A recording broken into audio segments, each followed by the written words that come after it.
السلام علیکم، کہانی کارنر میں خوش آمدید پیارے ویورز۔ آج پھر آپ کے لیے کسی کی زندگی پر بیتی ایک سچی کہانی لے کر حاضر ہوئی ہوں۔ چلیں اپنی کہانی شروع کرتے ہیں۔ میرے تایا زاد ناصر کی دلہن کو اس سے بہت پیار تھا۔ اس کی پیار کی بدولت ناصر کو کبھی یہ احساس نہ ہوا کہ وہ ایک معمولی سفید پوش آدمی ہے جس کی آمدنی سے سہولت کے ساتھ عزت سے 2 وقت کی روٹی اور کچھ بنیادی ضرورتیں ہی پوری ہوتی ہیں۔ ناصر کو بیوی کے پیار نے اعتماد دیا تھا۔ اس کو کبھی کسی کی امیری یا خوشحالی پر رشک نہیں آتا تھا، بلکہ اس کی دانست میں لوگ اس کی پرسکون زندگی پر رشک کرتے تھے۔ روپے پیسے کی فراوانی نہ تھی، مگر گھر میں خوشی اور سکون بہت تھا۔ بھائی ناصر کی بیوی راشدہ بھابی بہت سگڑ اور خدمتگزار خاتون تھی۔ اس نے کبھی شوہر کو شکایت کا موقع نہ دیا۔ شادی کے بعد چند برس اس جوڑے نے بہت طمانینت اور شانتی کے ساتھ گزارے۔ دونوں ایک وقت کی لٹکی سوکھی کھا کر بھی خدا کا شکر ادا کرتے تھے، مگر جب یکے بعد دیگرے 3 بچے ہو گئے تو تنہا کم پڑنے لگی اور گزارا مشکل ہو گیا۔ اب راشدہ منہ سے نہ کہتی، مگر اس کی جھنجھلاہٹ سے پتہ چلتا تھا کہ اس سے بچوں کی محرومیاں برداشت نہیں ہوتی۔ بالآخر اس نے کہنا شروع کیا، ناصر خدارا یہ نوکری چھوڑ دو جس میں قلیل سی روکھی سوکھی تنخواہ کے چند روپے کے سوا کچھ نہیں ملتا۔ اس سے بہتر ہے کوئی دوسرا کام کرو۔ بچے بڑے ہو رہے ہیں، ابھی سے کچھ نہیں کیا تو کیا ان کو بھوکے اور جاہل رکھنے کا ارادہ ہے؟ ہر روز ایک ہی موضوع پر بات کرتے کرتے ناصر بیزار ہو گیا۔ راشدہ جو صبر و تحمل کا پیکر تھی، اب مفلسی کے ہاتھوں ایسی ہراساں ہوئی کہ شوہر کو چین سے نہ بیٹھنے دے رہی تھی۔ وہ بیچاری بھی مجبور تھی، بچے تو 3 وقت کھانے کو مانگتے تھے۔ اب یہ عالم ہو گیا کہ ناصر سارا دن محنت کے بعد اوور ٹائم کرتا، پھر بھی گزارا نہ ہوتا۔ یہاں تک کہ 3 ماہ کا کرایہ چڑھنے پر بے دخلی کا نوٹس آ گیا اور ایک روز ان کو مکان خالی کرنا پڑا۔ یہ بیچارے مجبوراً اپنے بڑے بھائی حفیظ کے گھر بن بلائے مہمان بن کر آ گئے۔ حفیظ بھائی کا گھر بھی ہمارے برابر میں ہی تھا۔ ان کی بیوی تیز مزاج تھی، وہ ناصر بھائی کے بچوں کو آنکھیں دکھاتی اور راشدہ بھابی پر چڑھ توڑتی کہ تمہارے بچے میرے بچوں سے لڑیں گے تو ان کی بہت پٹائی لگاؤں گی۔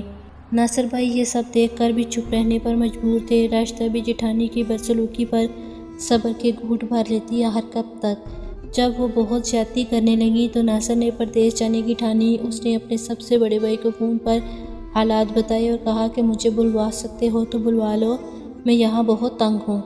ان کا جواب آیا، کیا تم نے کوئی کورس کیا ہوا ہے؟ ہاں، FA کے بعد شیف کا کورس کیا تھا اور اچھے ادارے سے کیا، سند بھی ہے میرے پاس۔ یہ تم نے بہت اچھا کیا ہے، کیونکہ یہاں میں ایک ہوٹل میں کام کرتا ہوں، یہ سمجھ لو کہ مینیجر ہوں۔ تم کو بزنس ویزا پر بلایا جا سکتا ہے۔ میں ہوٹل کے مالک سے بات کرتا ہوں جو میرا دوست اور ہم وطن ہے۔ ان دنوں یورپی ملکوں کی ویزا پالیسیاں ہم پاکستانیوں کے لیے اتنی سخت نہیں تھیں۔ ناصر نے اعلیٰ تعلیم حاصل کی تھی، بدقسمتی سے جتنی اچھی نوکری ملنی چاہیے تھی نہ مل سکی۔ اس نے ایگریکلچر میں ماسٹرز کیا تھا۔ روپیہ پیسہ ہوتا تو اعلیٰ تعلیم کے لیے بیرون ملک جا سکتے تھے، مگر اپنی فیلڈ میں جب وطن میں ہی ان کی اہلیت کے مطابق نوکری نہ ملے تب بیرون ملک کیوں جائے؟ شادی کے لیے والدین اصرار کرتے تھے، لہٰذا معمولی سی نوکری جو مل گئی تھی اس پر اکتفا کر کے گھر بسا لیا تھا۔ بھائی کے دوست کے توسط سے ویزا مل گیا، یہ سویڈن آ گئے اور اسی ہوٹل میں معاون شیف ہو گئے جہاں ان کے بڑے بھائی ملازمت کر رہے تھے۔ شیف کی اچھی تنخواہ تھی، خود بھائی کے پاس رہتے اور تنہا بیوی کو بھجوانے لگے۔ فون ہمارے گھر تھا، جب ناصر کا فون آتا ہم راشدہ کو بلوا لیتے۔ ایک ماہ میں 3-4 بار فون آ جاتا، مگر ہر بار راشدہ یہی کہتی کہ ادھر کا خیال مت کرنا، وہاں ہی دل لگا کر کام کرتے رہو، ہماری فکر نہ کرو، میں اور بچے خوش ہیں، آپ بھی خوش رہا کریں۔ جبکہ ناصر یہ الفاظ بیوی کے منہ سے سننا چاہتا تھا۔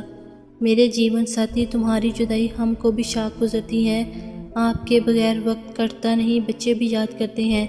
ایسے الفاظ راشدہ نے ایک بار بھی نہ کہے، ہر بار بس آمدنی اور کمائی کی باتیں کہ اب آپ کے اکاؤنٹ میں کتنی رقم جمع ہو گئی ہے، آپ کی نوکری پکی تو ہے نا، وغیرہ وغیرہ۔ سویڈن ہرا بھرا بلکہ خوبصورت پھولوں سے بھرا بھرا ایک بے حد خوبصورت ملک ہے، مگر بیچارے ناصر کا دل تو اپنے اہل عیال کے لیے اداس رہتا تھا، لہٰذا اس ملک کی خوبصورتی بھی اس کے دل کو راحت اور آنکھوں کو سکون نہ بخشتی تھی۔ وہ حسین نظاروں اور یہاں رہنے والوں کے حشاش پشاش چہرے دیکھتا تو اپنوں کی یاد سے اس کی آنکھیں لبریز ہو جاتی، تمنا کرتا کاش میرے بچے بھی میرے پاس ہوتے، تھکن کے باوجود نیند نہ آتی تو خط لکھنے بیٹھ جاتا کہ پیاری راشدہ، تم لوگوں کے بغیر اب تو میرے لیے ایک ایک پل کاٹنا بھی عذاب لگتا ہے۔ میں بہت زیادہ محنت کرتا ہوں، تم لوگوں کے سکھ کا خیال نہ ہوتا تو میں کبھی اتنی محنت نہ کرتا۔ ایک پل رکے بغیر تمہارے پاس پہنچ جاتا۔ تم کیا جانو تمہاری اور بچوں کی محبت اور جدائی مجھے کس کس طرح کے ہوں کہ آنسو رلاتی ہے۔ وہ یہ خود خط پڑھتا رہتا کیونکہ جانتا تھا اگر یہ نامہ راشدہ کو مل بھی گیا تو جواب میں سفر کی تلقین ہوگی اور یہ کہ اب تمہارے بینک میں کتنا بیلنس ہو گیا ہے، کب اتنا روپیہ ہو جائے گا کہ ہم اپنا گھر خرید سکیں گے۔ تب وہ خط پھاڑ ڈالتا اور بچوں کے اسکیچ پینسل سے بنانے لگتا۔ ہر بار فون پر اس کی روکھی پھیکی تسلیاں یہی کہ لگن سے کام کریں اور اداس نہ ہوا کریں، بچے بہر گئے ہیں، ہمارے پاس آپ کے بھیجے ہوئے پیسوں سے سب کچھ ہے، کوئی کمی نہیں ہے، ہم بہت خوش ہیں۔ جب ہم خوش ہیں تو آپ کیوں اداس ہیں؟ فون پر ہر ہفتے آپ سے بات تو ہو جاتی ہے۔ ہاں، بچے کہتے ہیں کہ جب ابو اور زیادہ پیسے بھیجیں گے تو ہم گاڑی خرید لیں گے اور بچوں کی طرح ہم بھی گاڑی پر اسکول جایا کریں گے۔ ناصر دراصل ایسے مردوں میں سے تھا جو اپنی فیملی ہی کو سب کچھ سمجھتے ہیں اور بیوی بچوں سے بہت زیادہ لگاؤ رکھتے ہیں۔ زیادہ دن وہ ان کی دوری کو برداشت نہیں کر سکتے۔ جبکہ اس کو گئے 4 برس بیت چکے تھے، اس نے بیوی کو فون کیا، اگر تم سویڈن میرے پاس بچوں سمیت آنا چاہو تو میں ویزے کی کوشش کروں یا پھر تمہارے لیے اپنے ساتھ رہنے کی سہولت کی درخواست دوں۔ کیا غضب کرتے ہو؟ ہم یہاں ٹھیک ہیں، انگریزوں کے ملک میں رہائش لے کر کیا کریں گے جبکہ یہاں بچے سکون سے پڑھ رہے ہیں؟ وہاں آپ جو کمائیں گے کنبے کے اخراجات پر خرچ ہو جائے گا۔ بچت کب ہوگی؟ میں اپنا گھر، اپنے وطن میں مکان خریدنے کا خواب کب پورا کر پاؤں گی؟ تھوڑے دنوں کی اور جدائی سہ لیں گے مگر گھر تو اپنا بن جائے گا۔ اپنوں کے درمیان رہنے کا مزہ کچھ اور ہی ہے۔ بیوی نے اس کے احساسات اور تنہائی کے دکھ کو نہ سمجھا۔ ناصر کا دل کام سے اچاٹ ہونے لگا، جی ہر دم پریشان رہنے لگا، جیسے اس کے دل کی فریاد سننے والا کوئی نہ ہو۔ ایک دن افسردگی سے نڈھال چھٹی کے دن سمندر کے کنارے بیٹھا تھا کہ ایک غیر ملکی لڑکی اس کے پاس آ گئی۔ وہ اجازت لے کر پاس بیٹھ کے باتیں کرنے لگی اور ناصر کی تنہائی میں شریک ہو کر اس کا درد بڑھنے لگی۔ اس کے دل کا حال سنا اور پھر اکثر چھٹی کے دن میں اس سے ملتی۔ دونوں سیر و تفریح کے بہانے اپنی اپنی تنہائی دور کر لیتے۔ اب پھر سے ناصر کا دل کام میں لگ گیا۔ ایک اچھا ساتھی جو ملا، تھکن اور کوفت بھی ختم ہو جاتی تھی۔ پہلے پہر اس نے میری کو وقتی ساتھی جان کر ساتھ لے لیا تھا، اب اس کی توجہ راشدہ کو فون کرنے کی طرف کم ہو گئی۔ فون کرتا، تھوڑی سی بات کرتا، بچوں کی خیریت معلوم کر کے فون بند کر دیتا، لمبی لمبی گفتگو نہ کرتا۔ راشدہ بھی کام کاج میں مصروف ہوتی، جلدی سے فون پر بات کر کے ہمارے گھر سے اپنے گھر چلی جاتی۔ وہ سوچتی تھی ابھی شوہر آنے کی جلدی نہ کرے، زیادہ سے زیادہ کمائے، یہی موقع ہے، بعد میں آرام کے ساتھ سکون کی زندگی بسر کریں گے۔ ناصر کو بھی میری سے ملنے کے بعد راشدہ کے پاس جانے کی اتنی جلدی نہ رہی تھی۔ اس کی اس سرد مہری پر بھی راشدہ نہ چونکی، شاید وہ مت کی فطرت سے نا واقف تھی، ناصر پر ضرورت سے زیادہ اعتماد کر بیٹھی تھی، جبکہ میری ایک غیر ملکی اجنبی لڑکی نے ناصر کا مسئلہ سمجھ لیا تھا۔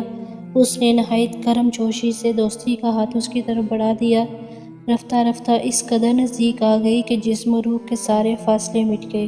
ناصر کا افسردہ دل ایک نئی خوشی سے آشنا ہوا اور اس نے اس مقامی لڑکی کی طرف سے شادی کی پیشکش کو قبول کر لیا۔ راشدہ اگر اتنی سرد مہری نہ دکھاتی تو شاید ناصر نہ بھٹکتا، مگر اس نے بھٹک کر بھی اپنی منزل پا لی اور مہری کو اپنی بیوی بنا لیا۔ بچوں کے حوالے سے یہ سوچ کر خود کو تسلی دے دیتا تھا کہ ان کے اچھے مستقبل کے لیے رقم چاہیے جو بیچتا رہوں گا اور وہ اچھی تعلیم حاصل کر لیں گے۔ راشدہ کو ناصر کی شادی کا اس وقت علم ہوا جب اس کا ایک دوست کچھ تحائف جو ناصر نے بچوں کے لیے بھیجے تھے لے کر پاکستان آیا۔ اس نے راشدہ کو بتایا کہ تمہارے شوہر نے وہاں ایک مقامی لڑکی سے شادی کر لی ہے جو بہت خوبصورت ہے اور مالدار بھی ہے۔ یہ سن کر راشدہ کو غش آ گیا، پھر اس نے اس غم کو ایسا کلیجے سے لگایا کہ آہستہ آہستہ گھلنے لگی، بالآخر اللہ کو پیاری ہو گئی۔ جب ناصر کو اطلاع ملی تو اس نے جلدی سے ٹکٹ کٹایا اور گھر لوٹا۔ تب اس کو پتہ چلا کہ جیسے وہ راشدہ کی جدائی میں رنجیدہ رہتا تھا، وہ بھی ایسے ہی اس کی جدائی میں تڑپتی تھی مگر شوہر کو نہ بتاتی تھی۔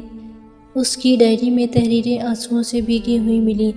ناصر کی جدائی نے اسے بھی دیمک کی طرح چاٹ ڈالا تھا، مگر بچوں کے مستقبل کی خاطر وہ یہ دکھ اکیلے ہی سہتی رہی، کسی سے اظہار نہ کیا۔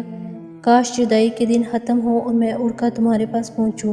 ناصر سوچتا رہ گیا کہ اگر راشدہ یہ سب کچھ میری ڈائری میں لکھتی تھی، مجھے لکھ کر بھیج دیا ہوتا تو میں میری سے کبھی شادی نہ کرتا۔ انسان کبھی کبھی ایک دوسرے سے سچی محبت کرتے ہوئے بھی ایک دوسرے کو سمجھ نہیں پاتے، اور یہ ایک بہت بڑا المیہ ہے۔